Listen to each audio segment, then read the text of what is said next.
E se viver fosse uma maldição desde o nascimento? Essa é uma pergunta que poucos têm coragem de encarar, porque ela fere algo dentro de nós. A ideia de que talvez a vida nunca tenha sido um presente. Desde o momento em que nascemos, estamos condenados a sofrer. Alguns aceitam isso, outros tentam ignorar, mas há aqueles que, em silêncio, desejam nunca ter existido. Schopenhauer acreditava que o sofrimento é o verdadeiro estado natural do ser humano, que nascer foi o primeiro erro, que viver é, por si só, um fardo que precisamos carregar até o fim. E quando olhamos para o mundo e para dentro de nós, acaba sendo difícil discordar.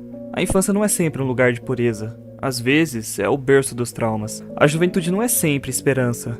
Às vezes é o início da desistência. Cada um de nós carrega uma dor invisível, um peso que não escolheu. E a vida, indiferente, continua a exigir que suportemos. Shinji chorava dentro de um robô que não queria pilotar. Guts simplesmente nasceu da morte, e apenas para sofrer. Kaneki implorava por humanidade, enquanto se transformava em um monstro. Meruem descobriu o que era amar, apenas para perceber o quão tarde havia aprendido. E Johan apenas observava o vazio, com o olhar de quem entendeu que o mundo talvez nunca tenha valido a pena. Mas na verdade, eles não são exceções, são ecos de algo que habita em nós, porque em algum momento da vida, todos sentimos esse vazio, essa vontade de apenas desaparecer. Não porque queremos morrer, mas porque viver dói demais. É um grito mudo, sufocado pela rotina, pela culpa, pelo medo, um pedido silencioso de descanso que jamais é atendido. E ainda assim, mesmo entre o desespero e o ódio, algo persiste. Um instinto quase cruel, o de suportar. E talvez seja aí que se esconde o verdadeiro significado de existir. A vida nunca prometeu ser justa. Na verdade, ela sequer se importa com o que chamamos de justiça. Existir é ser lançado em um mundo que não nos perguntou nada, e que ainda assim exige que paguemos o preço por estar aqui. É nesse ponto que o sofrimento deixa de ser apenas dor, e se transforma em ressentimento. Porque é fácil suportar o inevitável, mas é quase impossível aceitar o injusto. A dor não dói apenas pelo que causa, mas pelo que destrói dentro de nós a sensação de que merecíamos algo melhor.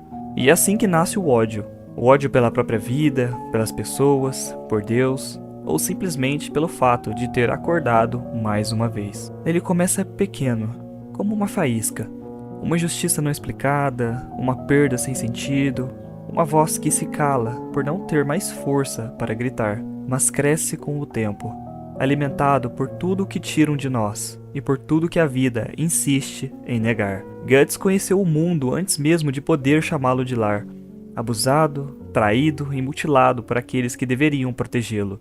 Ele aprendeu cedo que o sofrimento não é exceção, é a regra. E ainda assim, entre o sangue e o ódio, ele se recusou a desistir. Porque suportar não é um ato de fé, nem de esperança, é um ato de desafio. É encarar o próprio destino e, mesmo em pedaços, continuar de pé. Kaneki, por outro lado, representa o colapso interno de quem tenta ser bom num mundo cruel. Ele queria apenas viver em paz, ser amado, ser compreendido. Mas a vida o arrancou à força do que ele era e o jogou num abismo onde a bondade não serve para nada. No entanto, mesmo despedaçado, ele também suportou. Não por heroísmo, mas porque no fundo não havia alternativa. A dor o ensinou a continuar, não por vontade, mas por instinto. Essa é a natureza humana. Nós suportamos não porque somos fortes, mas porque simplesmente não temos escolha. E nessa falta de escolha, algo dentro de nós se recusa a morrer. Uma vontade sem nome, que continua mesmo quando o coração já se rendeu. A injustiça gera ódio, o ódio gera força. E a força é o que nos mantém vivos. Tempo bastante para perceber que talvez no fim, suportar seja a única forma de vencer o sofrimento, sem se tornar ele. A vida tem um talento cruel para tirar tudo de quem não tem mais nada. E quando o pouco que resta é arrancado, o que sobra é apenas o silêncio. Perder tudo não é apenas ver as coisas indo embora. É perder partes de si mesmo, pedaço por pedaço, até não sobrar nada além do vazio. Mas talvez o verdadeiro medo não esteja em perder, e sim em continuar existindo depois da perda. Guts conheceu esse tipo de vazio, não aquele que o tempo cura, mas o que se alimenta de cada lembrança. Ele foi forjado pela dor, moldado pela injustiça e condenado a continuar lutando, não por glória, não por um sonho, nem por redenção, mas porque parar seria o mesmo que admitir que a dor venceu. Shinji representa outro tipo de desespero, o de quem não consegue encontrar um lugar no mundo. Sua luta não é contra monstros, mas contra o peso de existir. Ele é o retrato da culpa de quem sente demais, de quem tenta agradar a todos e acaba se perdendo de si mesmo. E é nesse abismo que nasce o desejo de nunca ter nascido, não como fuga, mas como um pedaço por descanso. Karek aprendeu da forma mais cruel que ser humano é sangrar, mesmo quando o corpo já não é mais o mesmo. Ele tentou se tornar forte para não sofrer, mas descobriu que força nenhuma é capaz de apagar o que foi vivido. No fim, ele entendeu que não existe cura para o que a vida faz com a gente. Existe apenas o ato de suportar. E então há Johan. Johan representa a face mais obscura do ser humano, o vazio absoluto, a consciência que observa e manipula sem culpa, controlando o sofrimento alheio sem propósito. Ele representa que nem toda dor é resultado de injustiça ou acidente. Às vezes, a vida simplesmente é indiferente, mesmo diante de algo tão frio e desumano, a quem continue de pé.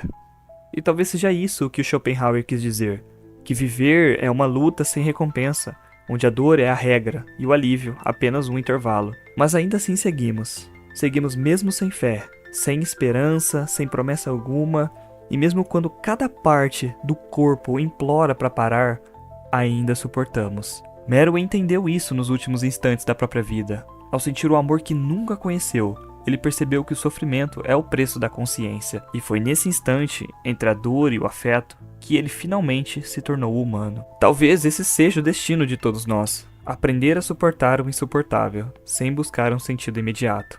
Absorver cada golpe, cada perda, cada decepção, e seguir, mesmo que o coração tenha ficado para trás. Suportar não é resistir, é aceitar que a dor existe e ainda assim escolher permanecer. É a arte de continuar andando, mesmo sem saber se há algo no fim do caminho. E talvez isso seja o mais próximo que chegaremos de entender o que realmente significa viver. No fim, o que resta de toda a dor, toda a injustiça e todo o vazio? Resta a escolha de continuar, não porque a vida seja justa, nem porque haja recompensa esperando por nós, mas porque algo dentro de nós insiste em permanecer, mesmo quando tudo ao redor parece querer nos quebrar. Suportar não significa ignorar a dor. Suportar não significa fingir que tudo está bem. Suportar é aceitar que a dor existe, que o sofrimento nos molda e nos desafia, e ainda assim escolher caminhar, mesmo quando cada passo parece impossível. Cada cicatriz, cada perda, cada momento de desespero é a prova de que seguimos aqui. E há algo extraordinário nesse simples ato de continuar, mesmo quando não há heroísmo, nem glória, nem redenção. Não se trata de vencer a dor, não se trata de justificar o sofrimento, trata-se de humanidade, do instinto mais básico e mais profundo de todos, a vontade de suportar. É isso que dá sentido à existência. Não a felicidade momentânea, nem o prazer, nem a vitória, mas o simples fato de continuar, de absorver os golpes, de permanecer de pé, mesmo quando cada parte do corpo deseja desistir. E nesse ato silencioso, invisível aos olhos de todos, descobrimos o milagre da vida, que apesar de tudo, ainda respiramos, ainda sentimos, ainda permanecemos. Suportar. Esse é o ato mais humano, mais profundo e mais verdadeiro. O ato que prova, contra toda a lógica do sofrimento, que a vida, por mais cruel que seja, ainda é nossa.